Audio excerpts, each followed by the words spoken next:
बहुत सी विभत्स दृश्य था वहां का। और लाशें ही लाशें थी। उन लाशों पर सैकड़ों मक्खियां भिनभिना रही थी।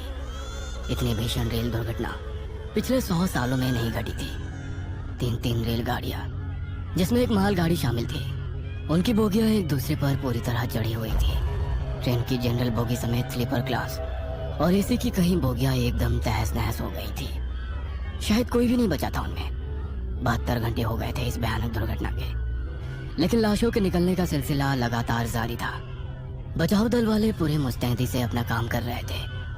ट्रेन की बोगियों में फंसे लोगों को ट्रेन के डिब्बों को काट कर निकाला जा रहा था। एम्बुलेंस और बोगियों को काटने वाली मशीन की आवाज सुनकर भी डर लग रहा था। एम्बुलेंस में घायल कम, लाशें ज्यादा ले जाई जा रही थी। लेकिन कुछ लोग अभी भी अपनों की तलाश में भटक रहे थे।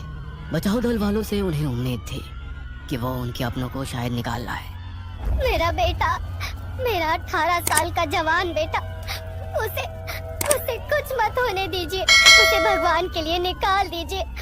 वो अंदर फंसा है। वो देखिए ना, उसके हाथों में हरकत हो रही है। उसे निकाल लीजिए, उसे निकाल लीजिए।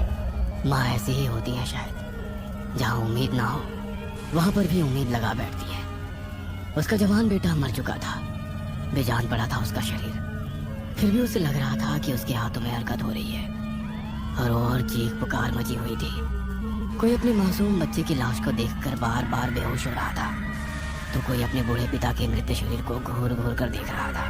कोई अपनी पत्नी के मृत शरीर को सीने से चिपकाए रो रहा था, तो कोई अपने पति की लाश से बातें कर रही थी।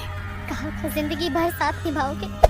Hey अरे there, कहा था ना। subscribe to my channel फिर बीच and रास्ते also में क्यों press this छोड़कर bell चले गए? icon. अरे बोलो ना, क्यों चले गए? अब मेरी मांग सुनी हो जाएगी। अब है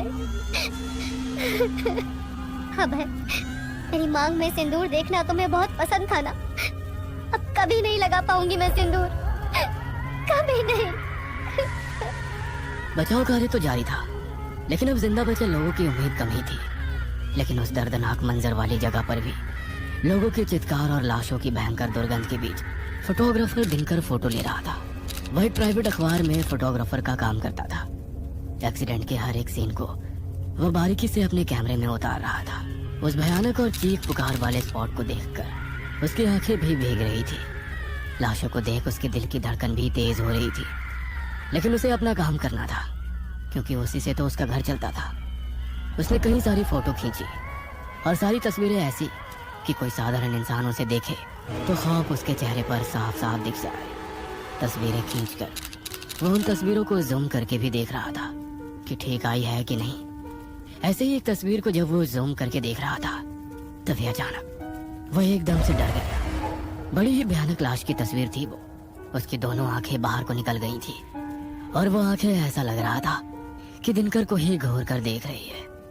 तभी वहां अचानक बारिश शुरू हो गई। एक तो कड़ाके की सर्दी, ऊपर से बारिश। दिनकर का काम लगभग हो चुका था, इसलिए उसने अपनी बाइक स्टार्ट की और घर की ओर चल पड़ा। पूरे रास्ते उसकी आंखों के आगे दुर्घटना स्थल का ही सीन घूम रहा था। दिनकर घर पहुंच गया था। पिछले 2-3 घंटे से वो बहुत ही बिजी था। हर दिन लाशों की तस्वीर खींचना, उसे स्कैन करके ऑफिस ईमेल और पोस्ट दोनों करना उसका काम था। उस रात भी वो यही कर रहा था। रात के यही कोई 12:30 बज रहे थे। हर और खामोशी ही खामोशी छाई हुई थी। दिनकर एक बार फिर से अपनी खींची तस्वीरों को जूम करके देख रहा था, क्योंकि वो कोई रिस्क नहीं लेना चाहता था। क्योंकि अगर एक भी तस्वीर खराब पोस्ट होती या क्लियर पोस्ट नहीं होती तो उसे अपने बॉस के गुस्से का सामना करना पड़ता था। इसलिए वो एक बार फिर से उन तस्वीरों को जूम करके देखने लगा, धीरे धीरे बारीकी से। लेकिन तभी फिर से उस तस्वीर पर उसकी निगाह टिक गई। वह जल्दी से उसे हटाकर आगे बढ़ना चाहता था, लेकिन तभी उसे लगा कि उस लाश की आंखें तस्वीर से एकदम से बाहर निकल आई हैं और उससे कह रही है कि अरे मैं तो मर गया, अब मेरे मुर्दा शरीर को छोड़ दे, छोड़ दे।